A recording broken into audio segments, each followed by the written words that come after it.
Hello, everybody. Welcome to the 5 Top Trends in Learning Environments. My name is Paola Moore. I'm the Director of Marketing for MooreCo Incorporated and Veneerum North America. And I've been in this position for about 8 accrued years with a little gap in fashion design. As we get into this discussion, thank you so much for taking time of your day to join this discussion. I'd like to explore the meaning of trends, their significance, and then as we go into the learning environments, how do these trends happen and who establishes them? And then we'll go into the 5 specific trends that over the years we have noticed have influenced the way we design furniture and the way students and children learn.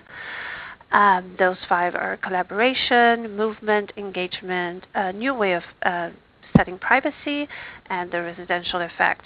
And then I'll close this with what would be some suggestions for you to take these trends and have the best practices when you design environments.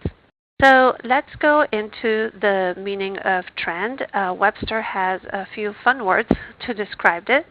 It talks about a drift, so there's already something that exists and then has an inclination. So for example, the current trends in education are, which is going to be the topic for today. It's also defined as a swing, a general movement. So as an example, there's a trend in suburban living. There's a trend with the Me Too movement, meaning that it's more of a social behavior. Another word is vogue. Obviously, the fashion magazine nailed that word, taking it to define a trend, but in fashion, it applies more to a current style or a preference. The latest color trends are hunter green and blush this season, as an example. And then it's also defined as an approach, so something that was already existent and keeps on a line of development. For example, there are new trends in cancer research, so it means it's evolving. Now, so we realize that trend is a marker of change. But ironically, a trend is really a behavior that has been mimicked and it is repeated. Something that was once a novelty with time becomes a way of life. So it's society taking an artifact, a sentiment, an action, and it adopts it as its own because they identify with it. So when we talk about trends, who establishes the trends? Is it the designer that came up with the idea, or is it the community that accepted this idea and adopted it?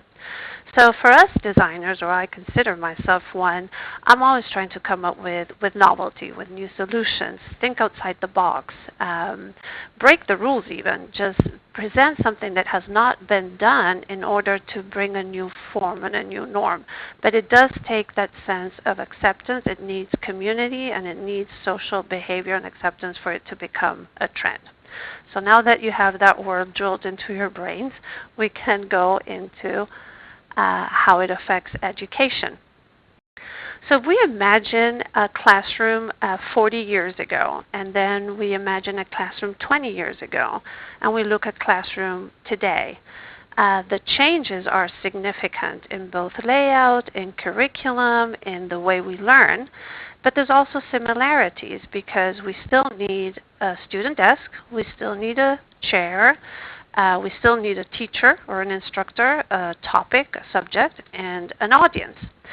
So things will remain the same, but how do these changes happen, and what are the influencers in change in a learning environment?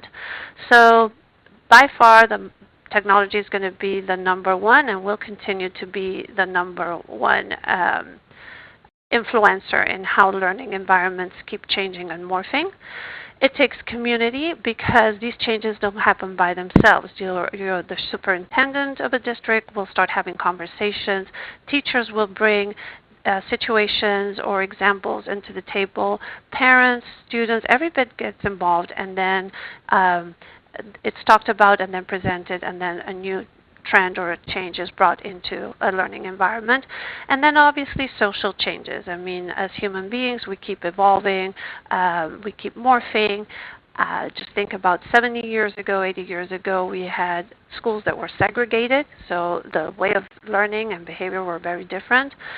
In some countries today, women are still not allowed to receive an education. So social impact and behavior are crucial to making a trend and, in fact, affecting how we learn and how we're going to design an environment. Here's a little video just to have an idea of how much technology goes in a classroom.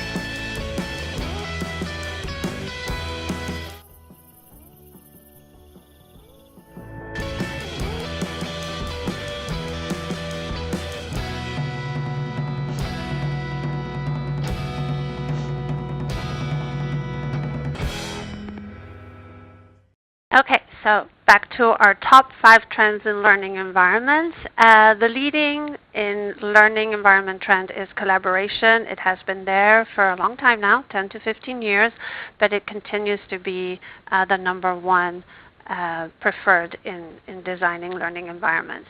So let's take a look at what collaborative learning means. So pretty much it means that a student must formulate an idea about the material that the teacher gives him or her. They go through testing, they clarify it, they come to a conclusion, and then they assimilate this material with themselves. But once they feel they own that information, that they know it, then they explain it to a group or to their peers or colleagues. So pretty much the key of collaboration is that the student not only receives a message, but then they become the portrayer of the message. They're the message giver.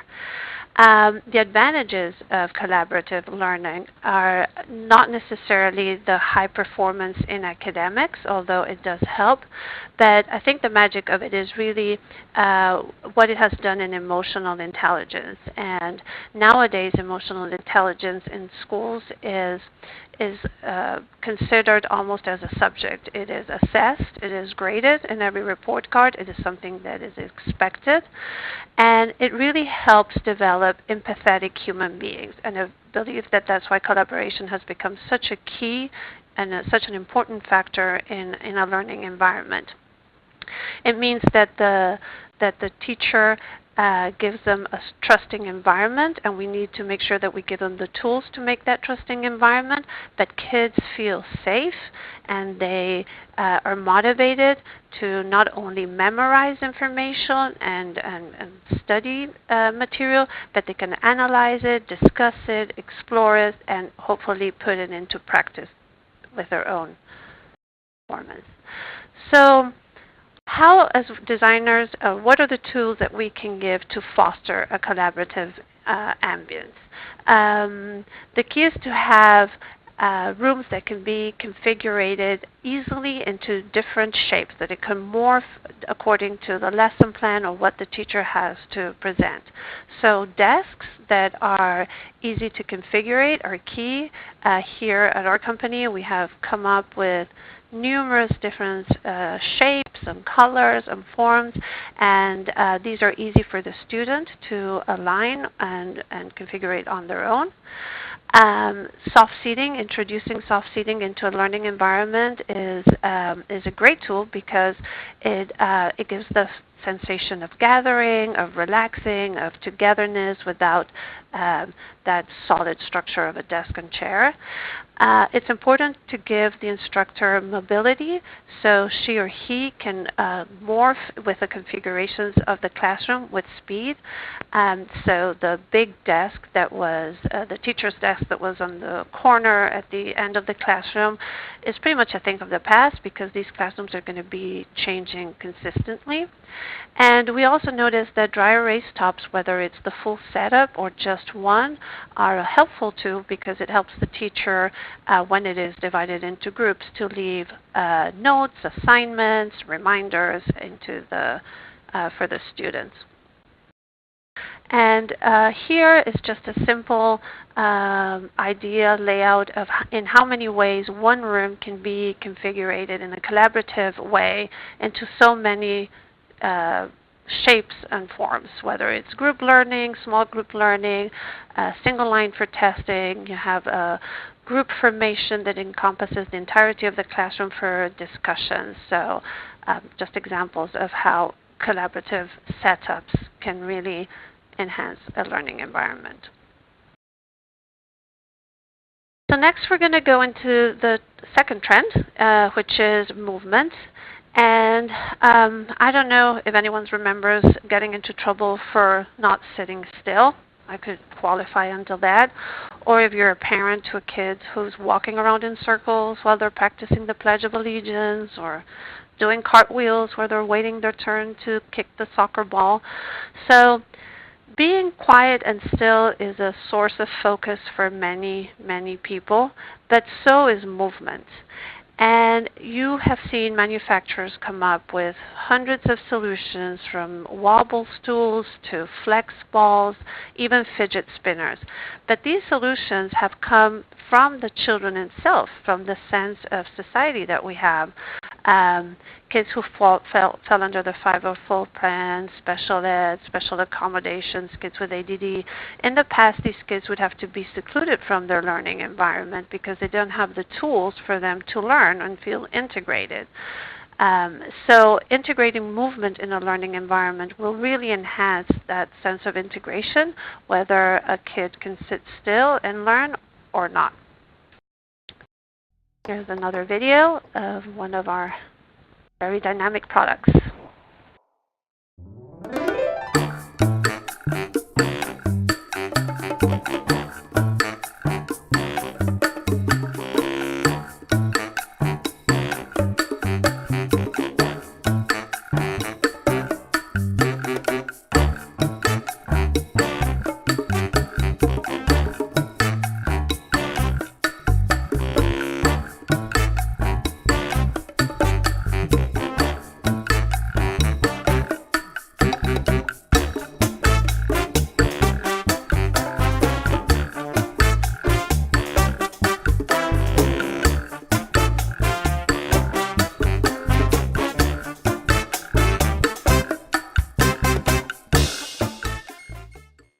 So, how as designers do we foster an environment offering movement and flexibility?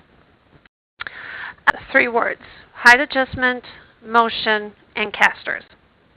Height adjustment, because not every student can learn just sitting down, so more and more we'll see desks that are easy to height adjust in an environment to different heights.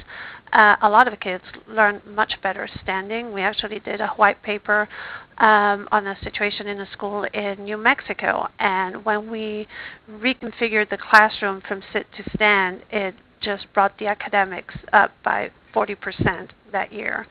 So high adjustment is key, and also because kids are not the same size. So sometimes if a chair is too short for the kid, they'll be kicking those legs and disrupting the classroom, or if the tabletop has a square, they'll be picking off the edges. So make sure that we give these kids the tools they need to learn, and height adjustment would be one of them. Now, motion.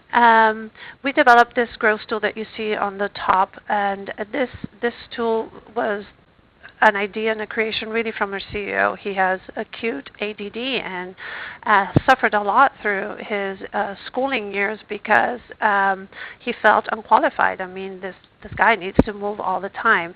So providing stools that create micro movements. So when there's a pulse, when there's a micro movement, we create a rhythm. And when kids, especially that have ADD, fall into this rhythm, they can focus.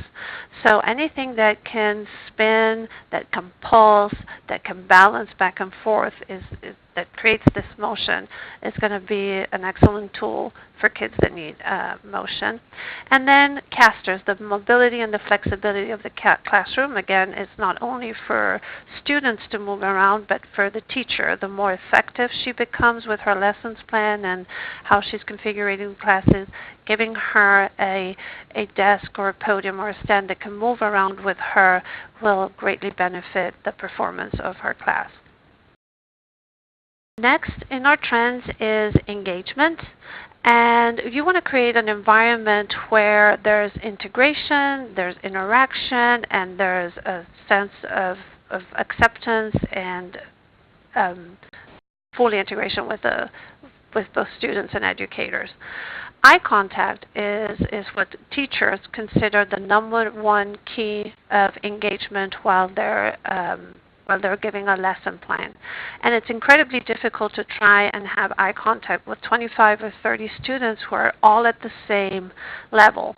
So one of the solutions that can create eye contact is having desks that are set in a tiered effect, where the first line or the lower level doesn't obstruct the back line, which has the higher level. And that way, the teacher can engage in eye contact. And with eye contact, it's not only the sense of I'm giving you a message you're understanding, but she can pick up on signs of anxiety, of disruption, of confusion, and not let that go by. So she can have immediate access to helping students out. And it's also important for students themselves when they're have a question or they want to participate in the classroom, that they feel that they get the attention of the rest of the audience there. And for integration and interaction, there's so many furniture solutions to where the sense of sitting behind a desk and somebody else sitting behind a desk is already somewhat confrontational. So soft seating, architectural angular chairs that really bring the sense of community where we can have a conversation, we can sit side by side, we can collaborate and cooperate. Interaction is really all about proximity, and proximity really brings a sense of safety to where information is better passed along. Along with the lines of engagement, how do we as designers foster an environment which is engaging, that gets the whole crowd into the topic? Following this slide, we'll show a video of one of our product lines called Hierarchy, and we came up with 8 design principles that apply to every single product on the line. But one of them was bold colors, comfort, and visibility. And what it does with bold colors is that we need a center of attention. That also applies to the visibility factor. So we noticed that putting a bright red glass board or a bright green glass board in a classroom, teachers will use these for notes, for assignments, for reminders, for test dates. If they were left in a big billboard or a big dry erase board, they could be missed. So color can really set the tone for attention and focus. And same with comfort. We want to make sure that if there's a topic that is a little bit more stressful, mathematics at a grade level where students may struggle, many times the instructor will go into the soft seating part of the classroom and address it one-on-one with the students. So make sure that the student gets a sense of comfort in the environment. And visibility. Visibility is important not only for the students to have access to the information, but again for the teacher to be able to pick up on the mood that the student is on when she's transmitting all this information. Here's our hierarchy line.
On to our next trend, privacy without boundaries. And the fact is that schools as well as higher ed campuses, they need individual settings, whether it's for testing, whether it's for one-on-one between teacher and students, or even student assessment. Uh, it simply needs some alone time, whether it's the instructor, whether it's the student. I'm going to go back into when we talked about trends, and there seems to be a domino effect when it comes to furniture in learning environments. A lot of it is adopted from the office products market, and this is adopted from the residential market. So for all those designer lovers who have been in neocon over the last years, I'm sure you've noticed how much of these pods have been designed as a secular environment that has, it looks like a glass case. The air is monitored, the temperature is monitored, there is sound absorbance. So how is this secular pod different from having an office? And this is where it comes about privacy without boundaries, because a wall, a door, a window becomes a boundary, becomes an item of segregation. So we're trying to incorporate the sense of I can have some privacy, but I'm still part of this communal environment. So what we have done and some of the design challenges that we have had, and here I present some of the products. On the far right, you'll see the divvy. It's a room divider, and the name says it all. Divider, it's supposed to divide. So how do you come up with a furniture piece that will promote privacy and the sense of solitude, but without disrupting the environment? So what we did is we added acrylic panels to make sure that the light continues to flow and becomes integrated into the room. And it's got some modular panels that can be customized to match laminates from existing tabletops or fabrics from existing seating. So all of a sudden you have a room divider that is just not an obsolete item that was dropped there, but belongs and is part of the whole setting. And same with the privacy pods. We needed to have a sort of furniture that invites students and teachers to be able to communicate, but without affecting the environment. So we did some curved panels, enough for them to be isolating the users, but open enough for them to be part of the environment. And same with some bookcases and shelves, especially in libraries. You can have like a seashell bookcase. It has room for one person. They have their own space. They're not feeling invaded, but it's also integrated. So there is a way of making sure we can have that one-on-one without affecting the sense of collaboration and unity in the environment. And the last one of our 5 trends, I seem to be flying through these, is the residential effect. And this really makes sense because we are creatures of habitat and our emotions lead to our performance. So we have seen the corporate market and the office market completely turn the way they design their offices into more of a form of a collaborative lab, kind of the coffee shop feel where everybody is welcome to bring in their ideas and not so much as the wall with the closed door of an office. Spaces like WeWork, I mean, there are temporary offices that bring this sense of community and cohabitation. And when it comes into schools, it was really the teachers who started bringing in this residential effect into their classrooms. They're the ones that are spending most of the time inside their rooms. They want to feel that there's a sense of identity with them. They want to make sure their kiddos they feel comfortable and safe and relaxed. So they started bringing in couches and bean bags, and this really took into the design aspect where it all has to be integrated and obviously fall under the codes and regulations that are mandated by schools. The interesting thing about soft seating, and for us, speaking through our business, soft seating has been the largest and fastest growing category as far as furniture because it has been really integrated into every environment, to the facility at whole. So you see it in classrooms where children go into reading corners and the soft seating is there.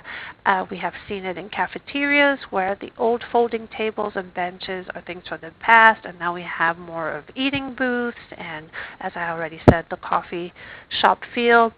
Libraries, you know, that big wooden, quiet, dusty mausoleum has become this incredibly inviting lounge where actually conversation in a moderate tone is accepted and almost promoted because our kids are invited to